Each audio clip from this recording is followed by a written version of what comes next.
Hello ವಿದ್ಯಾರ್ಥಿಗಳೇ, ಈ ಒಂದು ವಿಡಿಯೋದಲ್ಲಿ ನಾವು ಮಹಿಳೆ ಮತ್ತು ಜಾಗತೀಕರಣ ಈ ಲೇಖನದ ಮೇಲೆ ಪ್ರಶ್ನೆ ಕೇಳಿದಾಗ ಯಾವ ರೀತಿ ಉತ್ತರ ಬರೀಬೇಕು, ಯಾವ ಪಾಯಿಂಟ್ಗಳನ್ನ ನೀವು ನೆನಪಿಟ್ಟುಕೋಬೇಕು, ಹೇಗೆ ಪೂರ್ತಿ ಅಂಕಗಳನ್ನ ಪಡ್ಕೋಬೋದು ಅನ್ನೋದ್ರ ಬಗ್ಗೆ ಡಿಸ್ಕಷನ್ ಮಾಡೋಣ.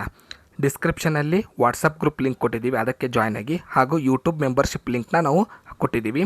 ಸೊ ಮೆಂಬರ್ಶಿಪ್ ಲಿಂಕ್ ಜಾಯ್ನ್ ಆಗೋದ್ರಿಂದ ನಿಮ್ಮ ಸೆಮಿಸ್ಟರಲ್ಲಿ ಬರುವಂಥ ಎಲ್ಲ ಸಬ್ಜೆಕ್ಟ್ಗಳ ವಿಡಿಯೋಗಳು ಸಿಗುತ್ತೆ, ಹಾಗೂ ಎಕ್ಸಾಮ್ನಲ್ಲಿ ಕೇಳುವಂಥ ಅಕ್ಯುರೇಟ್ ಪ್ರಾಪರ್ ಕ್ವಶನ್ಸ್ಗಳು ನಿಮಗೆ ಸಿಗುತ್ತೆ. ನೀವು ಹಳೆ ನಮ್ಮ ವಿಡಿಯೋಗಳನ್ನ ಮತ್ತು ಕ್ವಶನ್ ಪೇಪರ್ಗಳನ್ನ ಕಂಪೇರ್ ಮಾಡಿ ನೋಡ್ಬೋದು. ಎಕ್ಸಾಕ್ಟ್ ಕ್ವಶನ್ಸ್ಗಳನ್ನೇ ನಾವು ಪೋಸ್ಟ್ ಮಾಡ್ತೀವಿ. ಸೊ ಆದ್ದರಿಂದ ಯೂಟ್ಯೂಬ್ ಮೆಂಬರ್ಶಿಪ್ ಲಿಂಕ್ನ ಯೂಸ್ ಮಾಡಿಕೊಂಡು ತರಗತಿಗಳನ್ನ ಜಾಯ್ನ್ ಆಗಿ, ಹಾಗೆಯೇ ಏನು ವಾಟ್ಸಪ್ ಗ್ರೂಪ್ ಲಿಂಕ್ ಕೊಟ್ಟಿದ್ದೀವಿ ಅದನ್ನು ಕೂಡ ಜಾಯ್ನ್ ಆಗಿ. ಇನ್ನು ಲೇಖನ ಮಹಿಳೆ ಮತ್ತು ಜಾಗತೀಕರಣ, ಇದರ ಮೇಲೆ ಕೇಳಿದಾಗ ಪ್ರಶ್ನೆಗೆ ನೀವು ಏನು ಉತ್ತರ ಬರೀಬೇಕಂದ್ರೆ, ಈ ಜಾಗತೀಕರಣದಿಂದ ಮಹಿಳೆಗೆ ಯಾವ ರೀತಿ ಅನ್ಯಾಯವಾಗಿದೆ, ಯಾವ ರೀತಿ ತೊಂದರೆಗಳನ್ನ ಅವಳು ಅನುಭವಿಸಿದ್ದಾಳೆ. ಸೊ ಆ ರೀತಿಯಾದಂಥ ಪಾಯಿಂಟ್ಗಳನ್ನ ನೀವು ಬರೀಬೇಕಾಗತ್ತೆ. ಸೊ ಈಗ ಉತ್ತರವನ್ನು ನೋಡ್ತಾ ಹೋಗೋಣ. ಮೊದಲನೇ ಪಾಯಿಂಟು, ಜಾಗತೀಕರಣದಿಂದ ಮಹಿಳೆಯರು ಅನುಭವಿಸುತ್ತಿರುವ ತೊಡಕುಗಳನ್ನು, ತೊಂದರೆಗಳನ್ನು ಈ ಲೇಖನವು ನಮಗೆ ತಿಳಿಸುತ್ತದೆ. ಅಂದರೆ ಜಾಗತೀಕರಣದ ಬಂದಾಗಿಂದ ಮಹಿಳೆಯರು ಯಾವ ರೀತಿಯಾದ ತೊಂದರೆಗಳನ್ನ, ಯಾವ ರೀತಿಯಾದಂಥ ತೊಡಕುಗಳನ್ನು ಅನುಭವಿಸ್ತಾ ಇದ್ದಾರೆ ಅನ್ನೋದನ್ನು ನಮಗೆ ಈ ಲೇಖನ ತಿಳಿಸುತ್ತೆ.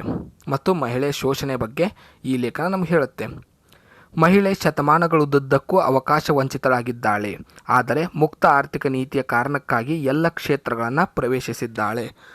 ಮಹಿಳೆ ಮೊದಲು ಶೋಷಣೆಯೂ ಅವಾಗಲೂ ಅನುಭವಿಸ್ತಿದ್ಲು, ಈಗಲೂ ಅನುಭವಿಸ್ತಾ ಇದ್ದಾಳೆ. ಆದರೆ ಅವಳಿಗೆ ಮೊದಲು ಅವಕಾಶಗಳೇ ಇರ್ತಾ ಇರಲಿಲ್ಲ. ಶಿಕ್ಷಣದಲ್ಲಿರ್ಬೋದು, ಉದ್ಯೋಗದಲ್ಲಿರ್ಬೋದು, ಯಾವುದರಲ್ಲೂ ಅವಳಿಗೆ ಅವಕಾಶಗಳಿರಲಿಲ್ಲ.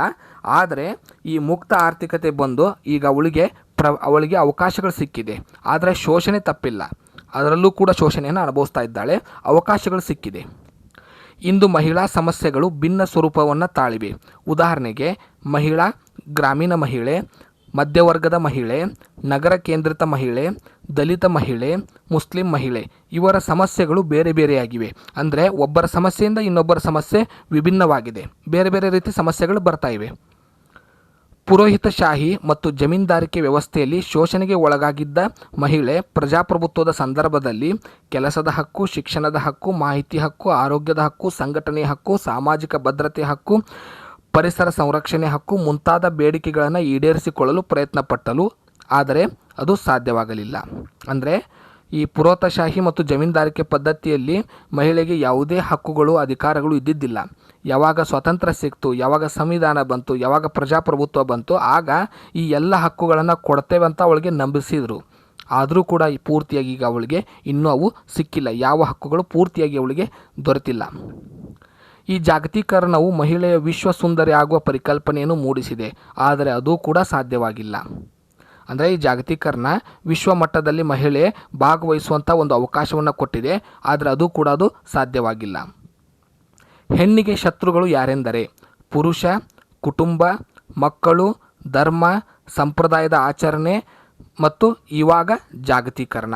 ಇವಿಷ್ಟು ಹೆಣ್ಣಿಗೆ ಶತ್ರುಗಳು, ಹೆಣ್ಣಿಗೆ ಶೋಷಣೆಗೆ ಒಳಮಾಡುವಂಥ ವ್ಯಕ್ತಿಗಳು. ಮಹಿಳೆಯನ್ನು ಉತ್ಪಾದನಾ ಶಕ್ತಿ ಎಂದು ಈಗ ಭಾವಿಸಲಾಗುತ್ತಿದೆ. ಸೊ ಮಹಿಳೆಯರನ್ನು ಉತ್ಪಾದನೆಗೆ ಬಳಸ್ತಾ ಇದ್ದಾರೆ. ಕೃಷಿ ಸಾಗುವಳಿ ಕೆಲಸ ಮೊದಲು ಪೂರ್ಣ ಪ್ರಮಾಣದಲ್ಲಿ ಗ್ರಾಮೀಣ ಮಹಿಳೆಯರು ವಹಿಸಿಕೊಂಡಿದ್ದರು. ಅಂದರೆ ಕಳೆ ತೆಗೆಯುವುದು, ಬಿತ್ತುವುದು, ರಾಶಿ ಮಾಡುವುದು, ಈ ಎಲ್ಲ ಕೆಲಸಗಳಲ್ಲಿ ಮಹಿಳೆ ಪ್ರಮುಖವಾಗಿದ್ದಳು.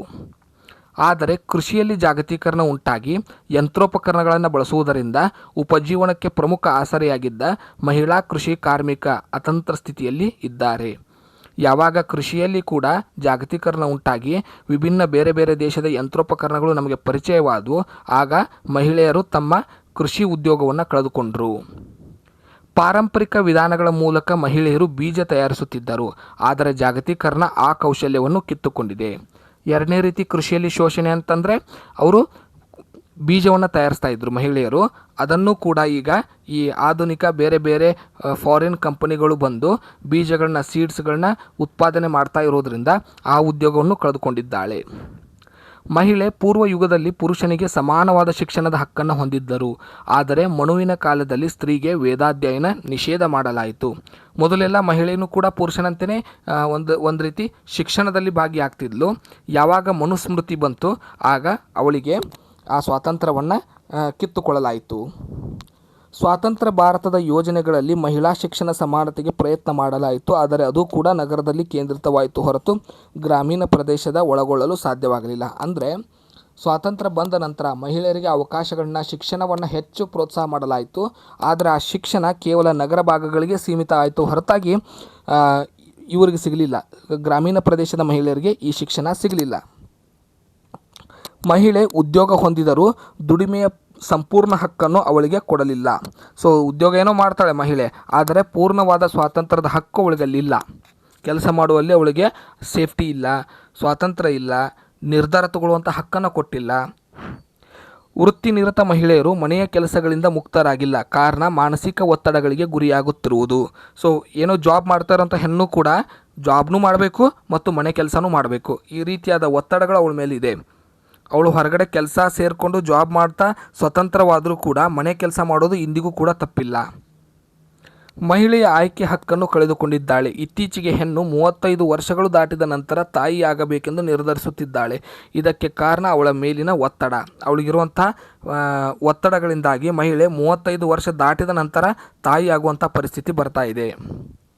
ಮಹಿಳೆ ಕುರಿತು ಅನೇಕ ತಪ್ಪು ಕಲ್ಪನೆಗಳನ್ನು ಜಾಹೀರಾತಿನ ಮೂಲಕವೂ ಹಬ್ಬಿಸಲಾಗುತ್ತಿದೆ. ಅಂದರೆ ಈ ಜಾಹೀರಾತು ಬಂದಿರೋದೇ ಜಾಗತೀಕರಣದಿಂದ, ಅಡ್ವರ್ಟೈಸ್ಮೆಂಟಿಂಗ್ ಬಂದಿರೋದು ಈ ಜಾಗತೀಕರಣದಿಂದಾಗಿ. ಈ ಜಾಗತೀಕರಣದ ಅಡ್ವರ್ಟೈಸ್ಮೆಂಟ್ನಿಂದಾಗಿ ಏನಾಗಿದೆ ಅಂದರೆ ಮಹಿಳೆಯರಿಗೆ ಶೋಷಣೆ ಆಗ್ತಾ ಇದೆ, ಅವಮಾನ ಆಗ್ತಾ ಇದೆ. ಸೊ ಅದನ್ನು ಒಂದು ಉದಾಹರಣೆ ಮೂಲಕ ಲೇಖಕರು ನಮಗೆ ತಿಳಿಸಿದ್ದಾರೆ. ಉದಾಹರಣೆ, ಒಂದು ಜಾಹೀರಾತಿನಲ್ಲಿ ಒಬ್ಬ ಕುರುಡ ಬಾಳೆಹಣ್ಣು ತಿಂದು ಸಿಪ್ಪೆ ಎಸೆಯಲು ಮುಂದಾಗುತ್ತಾನೆ. ದುರ್ಗಂಧದ ವಾಸನೆ ಬಂದ ಕಡೆಗೆ ಅದನ್ನು ಎಸೆಯಲು ನೋಡುತ್ತಾನೆ. ಅಲ್ಲಿ ಒಬ್ಬ ಮಹಿಳೆ ಕುಳಿತಿರುತ್ತಾಳೆ. ಅವಳ ಕೈಗೆ ಒಂದು ಡಿಯೋಡ್ರೆಂಟ್ ಬಾಟಲ್ ಕೊಡುತ್ತಾಳೆ. ಅಂದರೆ ಅವಳಿಂದ ಬರುತ್ತಿರುವ ಬೆವರಿನ ವಾಸನೆಯಿಂದ ಆ ವ್ಯಕ್ತಿ ಇಲ್ಲಿ ಚೆಲ್ಲಬೇಕು, ಇದು ಕಸ ಅಂತ ಅವನು ಅರ್ಥ ಮಾಡ್ಕೋತಾನೆ. ಈ ರೀತಿಯಾದ ಅವಮಾನಗಳನ್ನು ಮಹಿಳೆಯರಿಗೆ ಮಾಡ್ತಾ ಇದ್ದಾರೆ. ಕೆಲವೊಂದು ಬಾರಿ ಸಿನಿಮಾಗಳಲ್ಲಿಯೂ ಕೂಡ ಕಡಿಮೆ ಉಡುಪುಗಳಲ್ಲಿ ಯುವತಿಯರು ಕಾಣುವಂತೆ ಮಾಡಿ ವಿಕೃತ ಲೈಂಗಿಕ ಆಸಕ್ತಿ ಹೊಂದಿರುವ ಪುರುಷರ ಮೂಲಕ ಶೋಷಣೆ ಮಾಡಲಾಗುತ್ತದೆ. ಪ್ರವಾಸಿ ತಾಣಗಳಲ್ಲಿಯೂ ಸಹ ಮಹಿಳೆಯ ಶೋಷಣೆ ಆಗ್ತಾ ಇದೆ. ಇದಕ್ಕೆ ಹೇಗೆಂದರೆ ದೇಹ ತಣಿಸಲು ಮಸಾಜ್ ಪಾರ್ಲರ್ಗಳನ್ನು ಅಲ್ಲಿ ಪ್ರಾರಂಭಿಸಲಾಗುತ್ತೆ. ಅಲ್ಲಿ ಮಧ್ಯಮ ವರ್ಗದ ಮಹಿಳೆಯರನ್ನು ಬಳಸುತ್ತಾರೆ. ಭಾಷೆಗಳಲ್ಲಿಯೂ ಮಹಿಳೆಯರಿಗೆ ಶೋಷಣೆ ಆಗ್ತಾ ಇದೆ. ದಲಿತ ಮಹಿಳೆಯರು ಗ್ರಾಮೀಣ ಮಹಿಳೆಯರು ತಮ್ಮ ಗ್ರಾಮೀಣ ಭಾಷೆಯನ್ನು ಮಾತನಾಡುವುದನ್ನು ಹೀನಾಯವಾಗಿ ಹೀಯಾಳಿಸಲಾಗುತ್ತದೆ. ಸೊ ಈ ರೀತಿಯಾಗಿ ಭಾಷೆಯ ಮೂಲಕವೂ ಶೋಷಣೆ ಮಾಡ್ತಾರೆ. ಇಂದಿನ ವ್ಯಾಪಾರದ ಸ್ಪರ್ಧಾತ್ಮಕ ಜಗತ್ತಿನಲ್ಲಿ ಹೆಣ್ಣು ಉಪಯೋಗದ ವಸ್ತುವಾಗಿರುವುದರಿಂದ ಮಹಿಳೆಯ ಮೇಲಿನ ದೌರ್ಜನ್ಯಗಳು, ಹಿಂಸೆ ವಿಧಾನಗಳು ಹೆಚ್ಚುತ್ತಿವೆ. ಸೊ ಇವಿಷ್ಟು ನೀವು ಬರಿಬೇಕಾಗಿರುವಂಥ ಕೀ ಉತ್ತರಗಳು. ಮುಂದಿನ ವಿಡಿಯೋದಲ್ಲಿ ಮತ್ತೊಂದು ಕ್ಲಾಸ್ನೊಂದಿಗೆ ಸಿಗೋಣ. ಧನ್ಯವಾದಗಳು.